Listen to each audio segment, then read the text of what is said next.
be a student of possibility. Number one. Next, be a student of opportunity. Possibility is one study, opportunity is another study. Then third, be a student of ability. Here's the next one that's vitally important, and that's the study of inevitability. Some things at certain times become inevitable, and we'll go through that. And the last one is rationality. How to be a speed thinker. How to grasp problems and take them apart and put them back together in rapid fashion. How to ponder something and then make sure, that it fits you, it fits your philosophy, it fits what you want to accomplish. Rationality, very important subject to study. So that's the list: possibility, opportunity, ability, inevitability, and rationality. Now let's start with possibility. I heard a sermon just a few weeks ago. I'm going to abbreviate it, but I think you're going to get the points that I'm going to cover here. I thought it was one of the classic sermons I've ever heard. And it had 3 major points. Not 30, just 3. But they were so classic, and here they were for your notes. Number 1, if you think it's impossible, it isn't. Point number 2, if you think you know everything, you don't. Here was number 3. If you think you're alone, you're not. I thought those are some classic points. If you think it's impossible, it isn't. If you think you know everything, you don't. If you think you're alone, you're not. Now, under the title, If You Think It's Impossible, It Isn't, he told a unique story.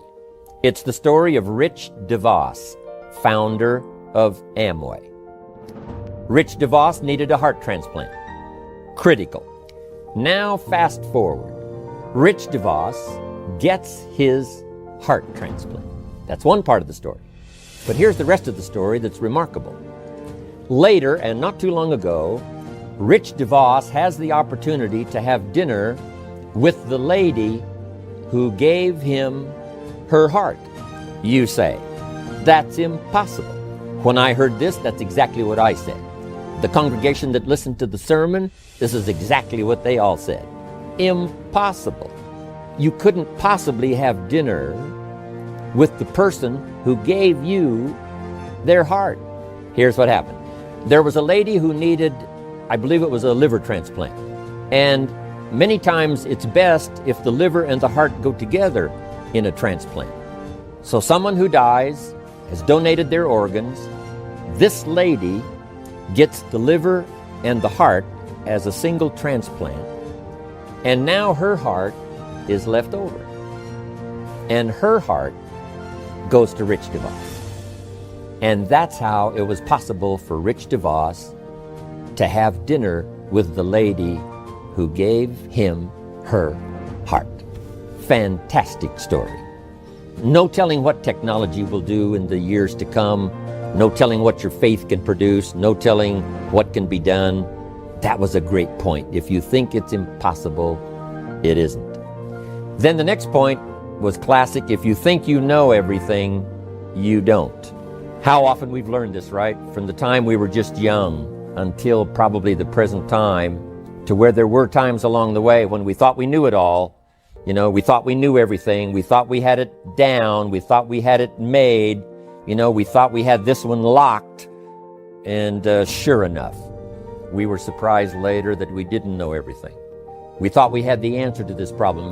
We thought we had all the answer. But as it turned out, sure enough, we didn't have all the answers. Thinking we know everything, thinking we've got it, then sure enough, something comes along to prove us wrong. But that's how we grow. Our own ego at times wants to believe that we do have the answers, that we've arrived. And then a touch of humility has to come to prove to us that we really don't know everything. We think we know everything about our business, but I'm telling you, we have a lot to myself and tell my story, or at least say hello and see if the window will open a new opportunity. But seizing the moment, not letting opportunity slip away. Be a student of when it's the right time. Be a student of when this is the moment. this could be the year, the first 3 months of the next year to set up the year 2000. Say, I'm going to recognize this as a new opportunity for me to really pour it on these first 3 months. I'm calling it springtime. Learning to recognize opportunity, be a student of opportunity. Now, here's the others. Next is ability. Human ability, as we ponder and think back over as much history as, we've mastered of what human beings have done in the last 6,000 years, and especially what human beings have done that we know more particular about the last couple of 100 years, since the birth of America, especially us who are Americans. But the last, let's say, 1,000 years of the Renaissance, walking hopefully out of the Dark Ages, when there was a whole burst of freedom of thought, craft, artist, genius, music. It seems like all of these unique architecture, all of these things sort of began to awaken almost simultaneously. And within a few short years, everything seemed to be bursting forth like a variety garden called the Renaissance. But that helps us to understand human ability is just incredible. Given the right moment, given the right opportunity, given the right climate, given the right season, human beings can think, create, and do the most extraordinary things. That's general ability. There's a unique story talking about incredible ability of a university student who was being given an incredible award. He was in mathematics, and this was an incredible award of mathematics. And the ceremony was extra special. And here's why. This young student in his mathematics class one day was just sort of nodding off, and when he sort of woke up, the class was leaving. So he gathered up his books and prepared to leave, and then he looked up at the blackboard and saw two mathematical problems. When he looked at these two mathematical problems on the board, he thought, well, that's the assignment, for the next class. I better jot those down. And so he jotted down those two problems, mathematical problems, and then hurried out with the rest of the class. When he got home that evening, he started working on these problems. And he said, these are the toughest mathematical problems I have ever seen. There seems to be no answer. There seems to be no answer. And he worked with both of them. And he just literally almost tore his hair out saying, at first they seemed fairly simple, but I can see right now there is no answer. There is no answer. But finally, one of them that he had really struggled with, he finally found the answer, or thought he had the answer. And he, packed up his notes, and when the next class was opened up, he offered his paper to the teacher. And little did he know, when he offered his paper to the teacher looked at what he had done, and he said, I jotted those two mathematical problems down. He said, I've wrestled with them. There didn't seem to be any answer. Finally, I got a breakthrough on one of them, and here's the best I can do. Well, the teacher was astounded. And the reason is because the teacher had put up on the blackboard the two mathematical problems that the world had said was unsolvable. These were the two mathematical problems that could not be solved, and everybody agreed.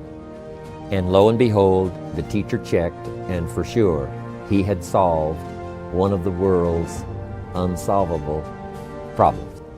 And he was getting this incredible award for having solved this problem. Now, here's the unique part of the story. When he wrote those two problems down and took them home to go to work on them, he didn't know that they were two of the world's mathematical unsolvable problems. Great story. The human genius is limitless. The possibility for thought is so incredible. The unique thing about thought and spirit, it has no restriction. It has no physical body moving through space and time. An airplane now can only go so fast. Even the speed of light can only go so fast. But here's what's incredible. A thought and spirit, travels faster than the speed of light and has components that, nothing else can match. These are the possibilities of the human brain, the ability to to think and to ponder and to wonder and to figure things out. Now here's what I want you to discover in this study, and that is your own ability. Part of it you discover as you go. That's what happened to Mark. When he first got into sales, in the clothing store.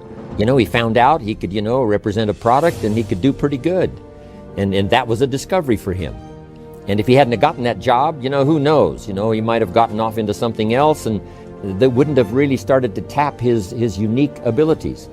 Then, of course, when he put the Herbalife program together, those abilities that were there all the time started developing, and he soon discovered, hey, I can do this and I can do that. Not only can I do all of this, I can do all of this. And when it reaches this level, now I've got the confidence that since I've mastered this, I can master the rest, And that's not only the Mark Hughes story, that's everybody's story. Skill by skill, language by language, ability by ability, yours can grow just as well as Mark's or anyone else. You've got it. The key is to use it. Yes, you can learn to do this, but how about this, and how about the next step, and how about the next step? Don't stop. Now that you've gotten started, don't stop on your journey to study and tap and utilize your own personal ability. Next is, as leaders, we must be students of inevitability. What is inevitable? Here's a little scene. 300 feet from Niagara Falls in a little boat with no motor and no oars. We call this scene inevitable. It's over. If you find yourself in such an unfortunate position, it's already lost. 300 feet from Niagara Falls, little boat, no motor, no oars. It's over. It's already done. Even though you haven't crashed over the falls, even though that experience hasn't yet occurred, you're now in this unfortunate position, and it's called inevitable. I raise this issue because what you don't want to be caught in is in those inevitable positions, where either through carelessness or whatever, rather than find yourself 300 feet from Niagara Falls, if someone would have painted the roar of the falls sufficiently for you way upstream, or maybe they had seen an experience of someone who reached that inevitable point, and then they were lost. If enough of those scenes were painted, then you probably wouldn't have been so careless to have found yourself in that position. And that's really what life is all about, learning from the experiences of others that have either witnessed or have been in these, inevitable positions where because of mistakes and because of failure and because of carelessness, they have found themselves in this inevitable position, and sure enough, it was too late. We must teach our children that there are certain points in life that are inevitable. The disaster is inevitable. The heartbreak is inevitable. I learned it in economics. I found out early, you could make $5,000 a month and go broke. And way back then, $5,000 a month was a lot of money. And I used to say, how could you go broke if you made $5,000 a month? And the answer was simple: spend $6,000. And if you're making $5,000, it's easy to spend that other $1,000 and just not realize it. It just gets away. So it is easy to go broke making $5,000 a month, just spend $6,000. And it's inevitable. If you don't change your ways, if you don't recognize it soon enough, if somebody doesn't come along and sort of ring the alarm bells quick enough, sure enough, the inevitable will come, to spend more than you make. One of my friends says, if your outgo exceeds your income, your upkeep becomes your downfall. And there finally comes a point when it's inevitable. So don't find yourself there, but be a student. If I keep up my present direction, where will it take me? If I keep up my present disciplines, or where will that take me? And my lack of disciplines accumulated over some period of time, where will that lead me?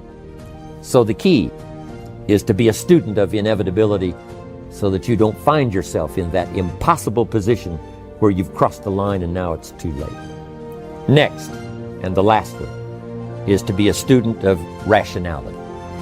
Learning to put things through your own mind. And we are usually only going to act on something that's important if it makes sense to us. Now, sometimes what makes sense to us leaves us still a little bit short of what we should know, for the full expanse of knowledge to do a lot more things. But we can only really move as quickly as things make sense to us. Sometimes we step out by faith, but it makes sense to us to use our little faith. It makes sense to us to take a chance. It makes sense to us to make the investment first and then hope for the harvest. But if it doesn't make sense, if it isn't rational, then we're probably not going to act. We have to learn to study, our own rationality, what makes sense to us, and then try our best to make it make sense to somebody else. If you make the presentation in such a way that it's obvious, it's logical, I can see it, it makes sense to me, that's the way it seems to be, so we will act on that. If you'll get good at that, I'm telling you, you can affect a lot of people's lives. Now, here's the best rationality. We call it common sense. Humans have been given this extraordinary ability to use their brain power to come up with what we call common sense. Right? Yes, I've heard all of this, but common sense tells me that looks like that's an exaggerated story, not a real story. Common sense tells me. So part of it is to trust your common sense, but also to be willing to expand your common sense. What seemed to be common sense, 4 or 5 years ago, was a little short. Now I understand common sense is to think of it this way and this way. So this subject of rationality is vitally important. Time is the inexplicable raw material of everything. With it, all is possible. Without it, nothing. The supply of time is truly a daily miracle, an affair genuinely astonishing when one examines it. You wake up in the morning and lo, your purse is magically filled with 24 hours of the unmanufactured tissue of the universe of your life. It is yours. It is the most precious of possessions. No one can take it from you. It is unstealable. And no one receives either more or less than you receive. In the realm of time, there is no aristocracy of wealth and no aristocracy of intellect. Genius is never rewarded by even an extra hour a day. And there is no punishment. Waste your infinitely previous commodity as much as you will, and the supply will never be withheld from you. Moreover, you cannot draw on the future. Impossible to get into debt. You can only waste the passing moment. You cannot waste tomorrow. It is kept for you. You cannot waste the next hour. It is kept for you. I have said the affair was a genuine miracle. Is it not? You have to live on this 24 hours of daily time. Out of it, you have to spend health, pleasure, money, content, respect, and the evolution of your immortal soul. Its right use, its most effective use, is a matter of the highest urgency and of the most thrilling actuality. All depends on that. Your happiness, the elusive prize that you are all clutching for, my friends, depends on that. If one cannot arrange that an income of 24 hours shall exactly cover all proper items of expenditure, one does muddle one's whole life indefinitely. We shall never have any more time. We have, and we have always had, all the time there is. Arnold Bennett. Well said. Somebody says, how come you're up so early? Say, if you were headed where I'm headed, you'd be up early too. If you were going to meet who I'm going to meet, you'd be up early. If it was going to stack up for you like it's stacking up for me, you'd be getting up early. When should you start building this hotel? Answer, as soon as you have it finished. Now jot this one down on time management. When should you start the day? As soon as you have it finished. Plan the day the best you can, leaving plenty of room for improvising and surprises and all the stuff that happens during the course of the day. But if you've planned a good, productive day, now you start that day, you can't believe how much more valuable your time will be. Don't start the day until you have it finished. Now here's the next one. Don't start the week until you've had it finished. Now to lay out a week is a pretty good challenge. Next, don't start the month until you have it finished. The places to go and the people to see and the productivity and the sales and the customers and the development and all the rest of what you want to accomplish during the course of 30 days. Don't start the month till it's finished. And then here's the big one. This is really challenging. Don't start the year until you have it finished. to the best of your ability. It can't be finished like minute by minute. But in terms of the sweep of what you want to accomplish in the year 2002, make sure that that's set and ready to go by the time January 1st rolls around. And it might get all upset, and it might get torn up, and you do a new one. You make so much progress the first 90 days that now you've multiplied it all by 2, by 3. Because that happened to me. I thought, wow, this is going to be a great year. By the time I'd finished the 3rd month, I'm rolling, I'm soaring. So many things are happening, I revised my whole year's plan. Now, jot this down, approaches to the management of time. Here's the first one. Ignore the subject. I mean, that's good advice. Don't let anything overly bug you. Because remember now, you don't have to do anything. Someone says, well, I got to get a handle on my time. The answer is no, you don't. If you want to let it all go, you can let it all go. I mean, this is good advice. Somebody says, you ought, you ought, you ought. Jot this down. Ignore all the you oughts or you should. Only if they're giving general information. We should. It's better to say if you're teaching, we should. Not you should, we should. Then you let me listen in without it being too confrontational. If everyone did this, see, that'd be great. And then you give a person a chance to choose to do it or not to do it. But when you start the you ought, now see if I don't, now see we got some tension and maybe some problems. So you oughts seem to always create problems. When you're talking to your kids, you say, no, if kids would do this, not always saying if you did this, life would be better. But if kids did this, life would be better. It's like making a little talk and letting them listen in. And then it's a little less confrontation. It gives us a choice. When I first got into sales, I was around people that could get, 9 out of 10, 8 out of 10. And when I first started, I could only get 1 out of 10. But here's what I did. I worked around the clock, so that I would make up in numbers what I lacked in skill. That's good in sales. You got to jot that down. When you're new, you make up in numbers what you lack in skill. Now, when you become more skillful, the numbers can go down because now your persuasive ability and all of that is now so high that you don't need to put as many numbers out. But at first, if you want to compete or if you want to really get good, you've got to put in the numbers. But if you get more from yourself, develop more of yourself, now the time management becomes an easier task. Now here's the next thing. Learn to study what we call majors and minors. You pick up the phone. Here's what you must say when you pick up the phone. Is this a major conversation or a minor conversation? If it's minor, a few pleasantries and you're done. If it's major, maybe you've got to make a few notes. So here's the next one. Important conversations, make an agenda before you make the call. Just jot down a little agenda. It's so easy now to just talk out of your head. Did you ever hear a conversation end like this? Let's see, there was something else. See, you don't look that swift. I can't think of it right now. I'll call you back. See, you look a little incompetent. Let's see, there was something. It escapes me right now. Really? So have you got this now? Make an agenda before you make a call if it's an important call. Now later that saves you all kinds of stuff. You call John in, the salesman, say, John, remember those 4 things we went over? He said, no, we didn't talk about that. And then you pull out your daytime or whatever, and there's the list you made when you made the call. He said, oh yes, seems like I do remember. And you've got him with your list. Salespeople especially can talk you out of what's in your head. It's true. No, we didn't talk about that. And if you don't have a little proof, I'm telling you, it's gone. So make an agenda before you make a call.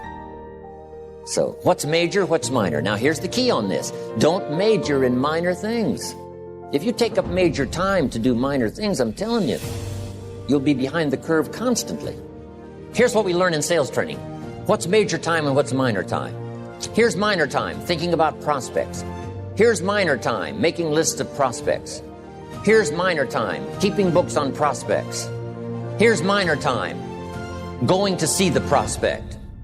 Here's minor time, evaluating the prospect after you've been there. That's all minor time. Here's major time, in the presence of the prospect. That's major time. And if you took a look, if you're in sales and you took a look at a week, you'd say, my gosh, I'm spending 90% of my time on the minor stuff and so little time on the major stuff in the presence of. How many hours in the presence of in my day? How many hours in the presence of during my sales week?